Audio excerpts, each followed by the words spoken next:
Hello everyone, welcome to a new mini vlog. আজি আমি ওলাইছোঁ তানভীৰ ছেকেণ্ড ভেকচিনেশ্যনটো দিবৰ কাৰণে। ভেকচিনেশ্যনৰ দিনবোৰ ওচৰ চাপিলে বৰ ভয় লাগে, কিন্তু কি কৰিব উপায় নাই, দিয়াবতো লাগিবই। বেবীৰ কাৰণে ভেকচিন দিয়াটো বহুত বেছি ইম্পৰ্টেণ্ট হয়। চ' ইটছ মেণ্ডেটৰী। তানভীৰ মুখখন চাওকচোন, বেচেৰি তাইতো একো গমেই নাপায় আৰু অকণমান সময়ৰ পিছত তাই মুখখন চাবচোন। আমি হস্পিটেল আহি পাওঁ মানে হস্পিটেল কিন্তু খোলাই নাছিলে। বেছিয়ে অকণমান সোনকালে আহিলোঁ। মায়ে তানভীক শুৱাবলৈ চেষ্টা কৰি আছে। মই পিছে এনেই অকণমান বহিলোঁ আৰু তাৰ পাছত তানভীৰ ৱেইটটো চালে। তাৰ পিছে এজটো চাই ৱেইটটো জোখৰে আছিলে।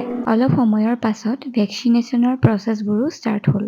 প্ৰথমতে দুটামান ড্ৰপছ খুৱাই দিলে, সেইকেইটা হয়তো খাবলৈ ভালেই আছিলে। তাই ধুনীয়াকৈ খালে আৰু তাৰ পিছত যেতিয়া ভেকচিনটো দিছে, হে ভগৱান কি কৰোঁ কি নকৰোঁ নিচিনা লাগিছিলে।